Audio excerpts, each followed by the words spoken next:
Welcome back to the Angry Cook. Today's dinner, to get to the frickin' point for a change, after a minute and 40 seconds. Today's dinner, Fetticini Alfredo with grilled sliced chicken breast and or grilled shrimp. Damn, why is it so hard? Every time I'm doing this, I'm cooking on the shrimp. Anyway, I'm looking forward to making that for dinner tonight, so this will be a one-parter, thank God. I know and we're going to try to keep it a little bit on the short side, I hope. Fetticini Alfredo should be a 10-15 minute dish, so you'll see probably 10 minutes of that, if that. Enjoy it. Remember to comment.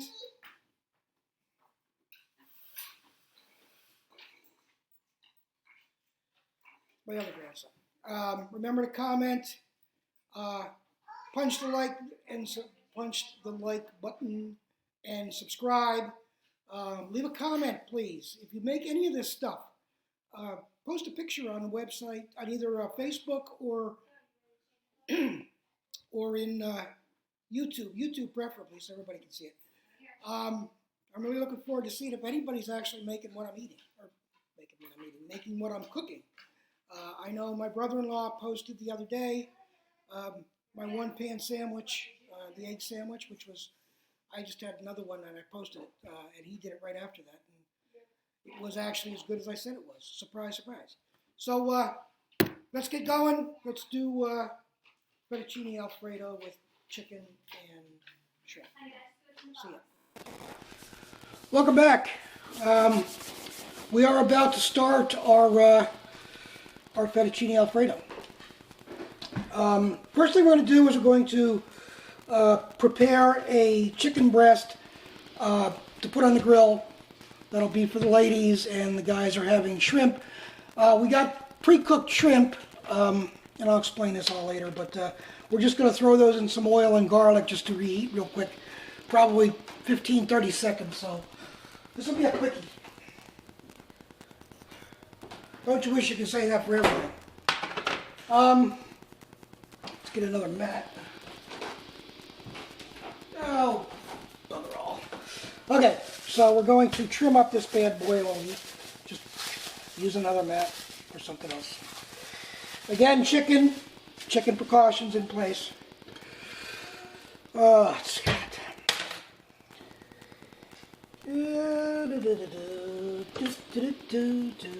Okay, we're going to just trim the fat off this guy as best we can.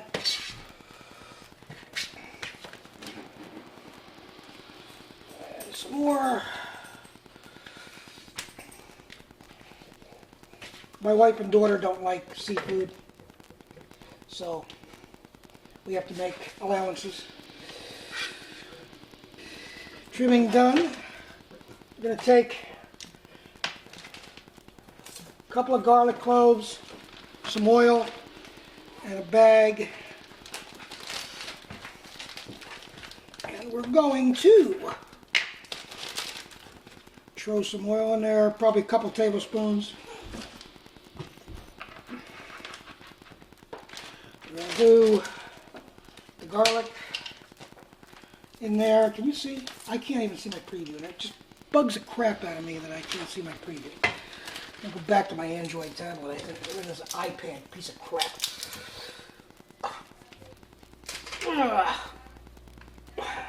One.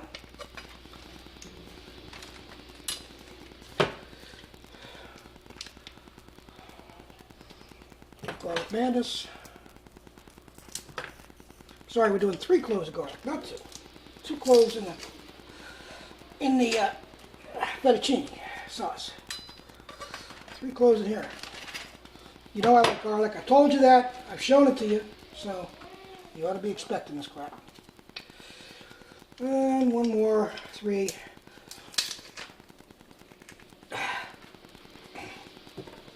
And scrape it back of the knife, not the sharp part. Egypt. A little salt and pepper. After all, why not? Of course, your salt, as usual. And then we're gonna, I'll solve you. Put that in there. Move this out of our way. Squeeze all this garlic down as much as you can. It's all here in the corner, which is cool. We're going to get most of this, and we're going to get as much air out of here as we possibly can. And I'll show you what we're going to do in just a second. I got to go attend to a crying baby. Alright, we pretty much got that, we pretty much have that pounded down equally. So we're just going to let it sit for a little bit while we prep some other stuff. I'm going to stick it back in the fridge, keep it cool. And we're going to grill it about 4 or 5 minutes aside. So I need to get some new equipment here.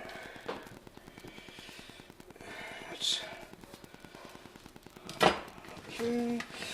You need to be... I'll be right back. Alright. About a 1/4 cup onion, a couple of garlic cloves. I like these type of mats because you can just do this with it. It's really easy. Same thing with flour in a mixer bowl.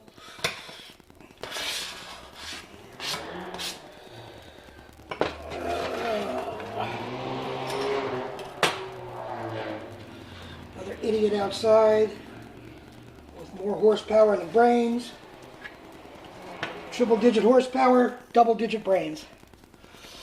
All right. So we are there. We're going to do some parsley for garnish. As you see, one of the things I don't usually do, except when we're down at home, I do it a lot, is we're going to service from here and not from the table. I don't know how much I need. I'm just going to cut up a whole bunch. And then chop it nicely, use at least. But, you know, get parsley out of the way, get that out of the way. I've also grated 2 cups of Parmesan. You can use Parmesan Romano, a cup of each, pretty much any good meltable cheese. Remember, Parmesan from the block, not from the bag, not from the can. Please, not from the can, because that crap could have sawdust and everything else in it. This way is the best way, and the only way. So, we are pretty much prepped up and ready to go here. So, we just got the chicken off the grill, put it in the in our oven to keep warm. Nice and garlicky chicken, so it's pretty nice shape. So we're going to turn the oven back off because we don't want it to cook anymore. We just want to keep it warm. So oil's heating, water's heating. We're going to be adding our onions and garlic in here. And it's not sizzling yet, which means it wasn't hot enough. Oy vey. Just when you think you time everything correctly, you know? We're going to do the big foobar. Make sure these are cut small. You don't want to grab pieces of big pieces of onion. Maybe you do, because I wouldn't mind myself. But cut up any that didn't quite go the whole way through. Take that on high and get things going here. This is olive oil. Just coat the bottom of the pan with it. No measurement necessary. Whatever size your pan is, that's what you're using. There, we got some sizzling going. You can't hear it yet, but you will. What you're doing is trying to cook these until they're translucent. Don't burn the garlic.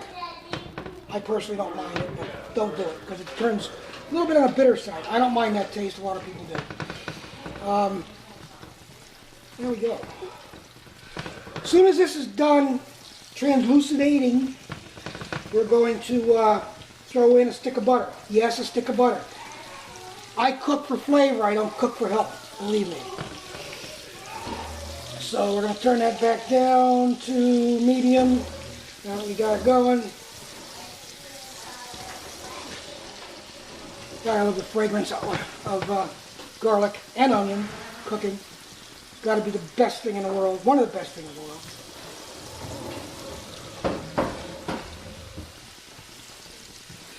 So we're going to be doing this. We're going to be putting 4 ounces of white wine in after that, and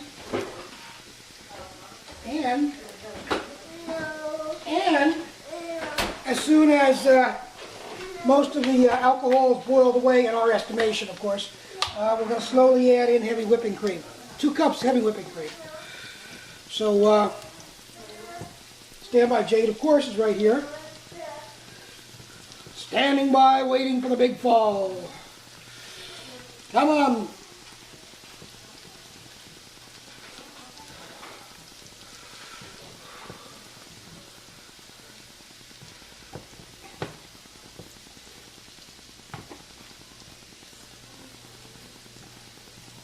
All we want to do is soften the onions.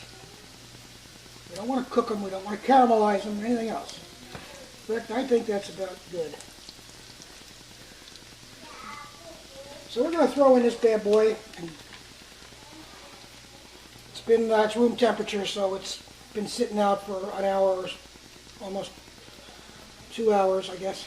And we'll just kind of smash it up a little bit, help it melt.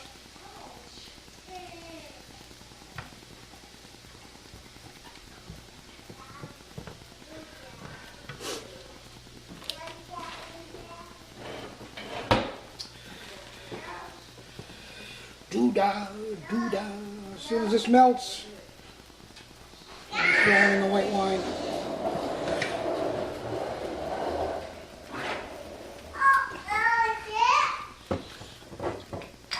Using the Sauvignon Blanc this time.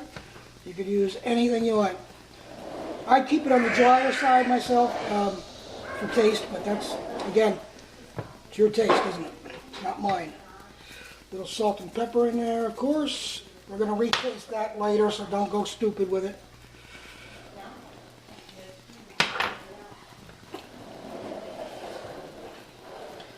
And we're just about all foamed up.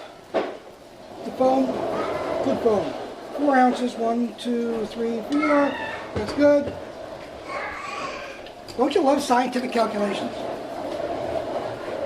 Sorry, scientific measurements. That's what I meant. And we're gonna smell the wine. And the water is starting to bubble. Just about where we want to be. We're pretty much wined out all the alcohol, most of the alcohol. You never get all the alcohol out. You ever hear anybody say you can burn all the alcohol off by cooking? It doesn't happen. It's been tested that there is always a percentage, a very small decimal point percentage of alcohol still in here. So if you've got somebody that's on the wagon, if you have kids, it really doesn't matter. There's probably more alcohol in the vanilla extract that you use to bake than there is in any dish that you cook the alcohol out of. All right, slowly add the cream.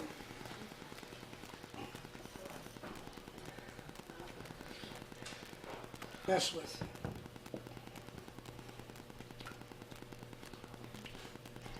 So be patient.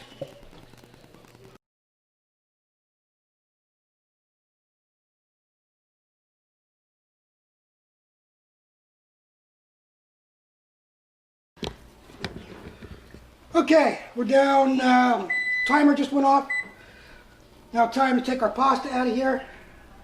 And we're going to drain it lightly and add it to our sauce. All kinds of technical difficulties today.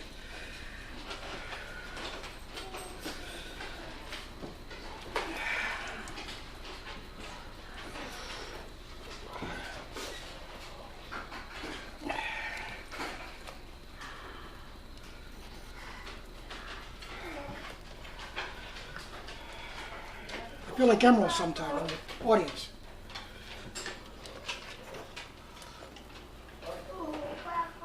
Never met the man, but ate at his restaurant. Probably some of the best food I ever eaten in my life.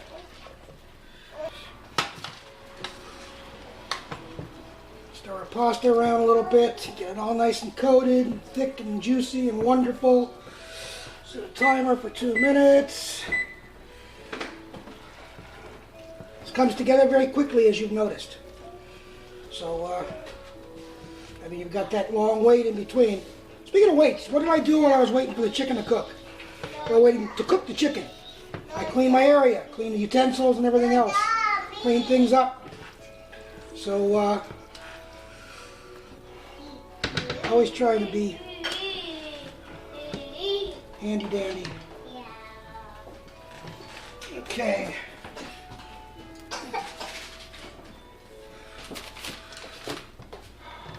All right, we're just about ready. We have 1:19 to go. We have the shrimp out.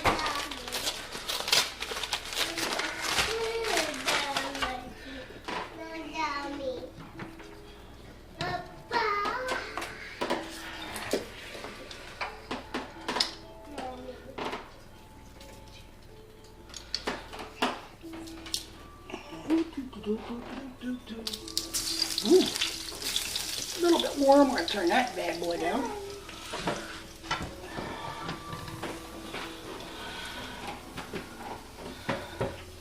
Couple of cloves, garlic. Sorry.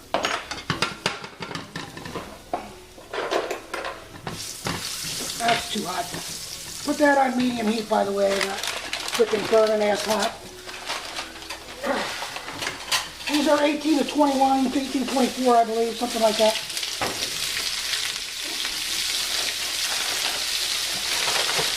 And like I said, all we're doing is warming them up and giving them a little bit of flavor with the garlic.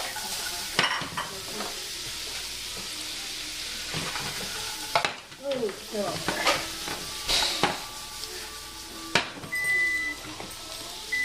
there. And we're ready. Dinner is served.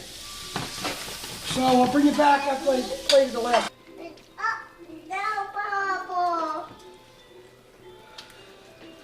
There you have it. We're going to do a little Parmesan on each plate. A little fresh Parm. What? I'm not supposed to do that.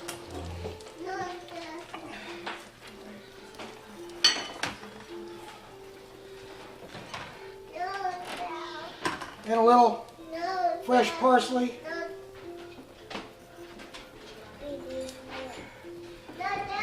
See, I told you there was twice as much as I needed, at least. Okay, that is dinner. Fetticini Alfredo with chicken and or shrimp.